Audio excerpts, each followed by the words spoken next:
एकनाथ शिंदे पण अनेकदा गेलेत, राज्यातलेच उद्योगपती घेऊन गेलेत, सरकारच्याच खर्चाने घेऊन गेले. त्याचा हिशोब त्यांनी दिला नाही की कोण कोण यांच्याबरोबर गेले. हीच नकल फडणवीसांनी करू नये एवढीच आमची विनंती आहे. राज्यामध्ये ते म्हणतात की आमचं राज्य उद्योगामध्ये एक नंबर आहे देशातलं. आता तर आपला देशाचा आपल्या राज्याचा नंबर 11व्यावर गेलेला आहे. आता तो अजून खाली जातो आहे. जलजीवन मिशन मध्ये मोठ्या प्रमाणात भ्रष्टाचार झाल्याचा आरोप जो आहे तो खासदार निलेश लंके यांनी केलेला आहे. मोदींची फार महत्वाकांक्षी योजना ही होती. बघा, या योजनेमध्ये 50% राज्य सरकारचे आणि 50% केंद्र सरकारचे आहे. आम्ही जेव्हा या योजना केंद्र सरकार डॉक्टर मनमोहन सिंग साहेबांच्या काळात चालल्यात, 90% केंद्र सरकार द्यायचं आणि 10% राज्य सरकार द्यायचे. म्हणजे अशा पद्धतीची ही योजना होती. ही योजना काही मोदींनी महत्वाकांक्षी योजना नाही, तर अनेक वर्षापासून काँग्रेसच्या काळातही सुद्धा ही योजना चालू आहे. पण यांच्यासारख्या प्रत्येक हर घर में नल, नल में पाणी अशा पद्धतीच्या घोषणा देशाच्या प्रधानमंत्र्यांनी कधीच केल्या नाही.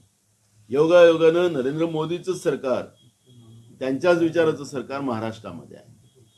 बघा, हा भ्रष्टाचार कोण करताय?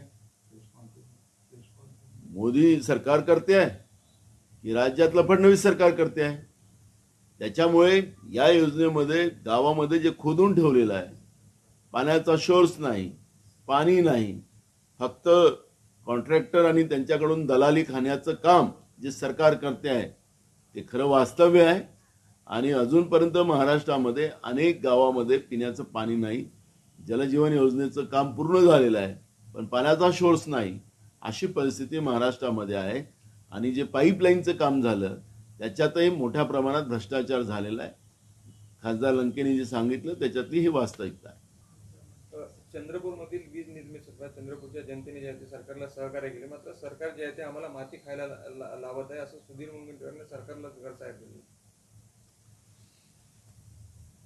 भाजपचेच अनेक नेते भाजपच्या सरकारच्या विरोधात बोलताना आपण पाहतोय. त्याच्यामुळे भाजपमधला असंतोष हा लक्षात येतच आहे. मी मुनगंटीवारबद्दल बोलणार नाही, पण मी विधानसभेमध्ये 99च्या काळामध्ये जेव्हा पहिल्यांदा आम्ही आमदार झालो त्यावेळेस लोड शेडिंगचा विषय आम्ही उपस्थित केला होता. चंद्रपूरमध्ये माझं बालपण गेलेलं आहे म्हणून चंद्रपूरची परिस्थिती मला माहिती आहे. त्यामुळे मी त्या काळात सांगितलं होतं की तिथं गोरे रंगाचे लोक असतील तरी काळे होतात, तिथं उष्णता आहे, पोल्युशन आहे. आणि म्हणून विदर्भात विद्युत निर्माण होत असताना विदर्भाच्याच लोकांना तुम्ही लाईट देत नाही असा प्रश्न मी त्याच काळात उभा केला होता. म्हणजे मला वाटतं की त्यांना उशिरा याची भ्रमिती झाली असेल मुनगंटीवारांना, पण मी तुम्हाला सांगतो की ही वास्तविकता आहे. चंद्रपूरच्या लोकांचं जीव धोक्यात आहे आणि सगळ्यात मोठं पोल्युशन अगर या देशामध्ये कुठल्या शहरात असेल तर ते चंद्रपूर शहरात आहे. त्यामुळे सरकारने तातडीनं त्याच्याकडे लक्ष घातलं पाहिजे, हीच भूमिका आमची आहे. महाराष्ट्रामध्ये मोठी गुंतवणूक आणण्यासाठी मुख्यमंत्र्यांचा दौरा असणार आहे 20 तारखेपासून. एकनाथ शिंदे पण अनेकदा गेलेत, राज्यातलेच उद्योगपती घेऊन गेलेत, सरकारच्याच खर्चाने घेऊन गेले. त्याचा हिशोब त्यांनी दिला नाही की कोण कोण यांच्याबरोबर गेले. हीच नकल फडणवीसांनी करू नये एवढीच आमची विनंती आहे. राज्यामध्ये ते म्हणतात की आमचं राज्य उद्योगामध्ये एक नंबर आहे देशातलं. आता तर आपला देशाचा आपल्या राज्याचा नंबर 11व्यावर गेलेला आहे. आता तो अजून खाली जातो आहे. आणि म्हणून माझा हे सरकारला प्रश्न आहे की दावोसला जाऊन राज्याच्या जनतेच्या पैशाची उधळपट्टी करण्यापेक्षा खऱ्या पद्धतीनं या राज्यामध्ये मोठ्या प्रमाणात विदेशी गुंतवणूक आली पाहिजे. फक्त घोषणेचा पाऊस नाही.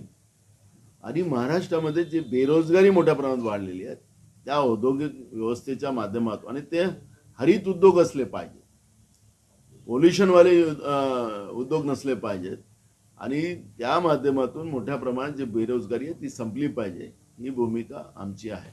भाऊ, गडचिरोलीमध्ये तुम्ही म्हणाला की मोठ्या प्रमाणात खनने सुरू आहे आणि लूट सुरू आहे, बीड होऊ नये असं तुम्ही म्हणताय. गडचिरोलीचं नेमकं त्या पाठीमागं काय तुमचं? बघा, तिथं सरकार जेव्हा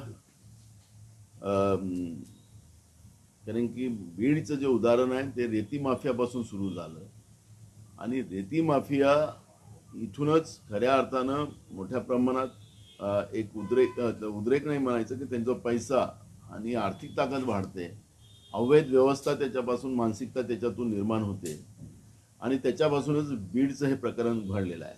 महाराष्ट्रामध्ये रेतीचा प्रश्न जो आहे तिथून मोठ्या प्रमाणात आज रेती माफिया महाराष्ट्रामध्ये प्रत्येक जिल्ह्यामध्ये तयार झालेल्या, प्रत्येक तालुक्यात झालेल्या आहेत आणि त्याच्यामुळे आम्ही तर सरकारला सांगितलं होतं, मागच्याही सरकारला सांगितलं जेव्हा विखे पाटील होते, त्यांनी जे डेपो पद्धत लावलेली आहे रेतीची ती फेल झालेली आहे हे स्वतः रेकॉर्डवर विधानसभेत त्यांनी सांगितलं होतं आणि म्हणून आम्ही सांगितलं की सरकारला हा जो रेतीचा महसूल मिळतो त्याच्यापेक्षा जास्त रस्त्यामध्ये खर्च आम्हाला करावा लागतं.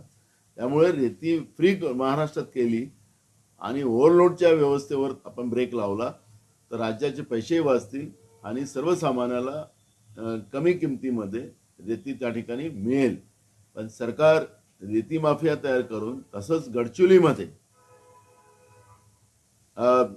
जे सुरजागड जिथं आयरन ओर मोठ्या प्रमाणात मिळतं त्याच्यामध्ये मोठ्या प्रमाणात माफिया तयार करते असं चित्र पाहायला मिळते आहे आणि म्हणून बीड सारखी माफिया वृत्ती गडचिरोलीत होऊ नये याची काळजी आम्हाला आहे.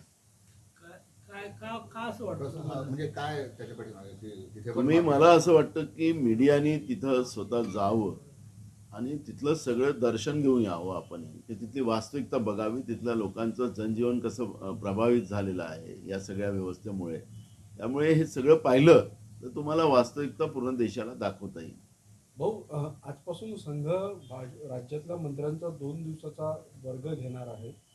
तुम्हाला काय आक्षेप आहे याच्यावर? संघ आम्हाला काय आक्षेप राहायचा, पण मूळ प्रश्न आहे की आता अलीकडे देशाला स्वातंत्र्य मिळालेलं आहे त्याच्यामुळे मंत्र्यांना ते ट्रेनिंग देत असतील.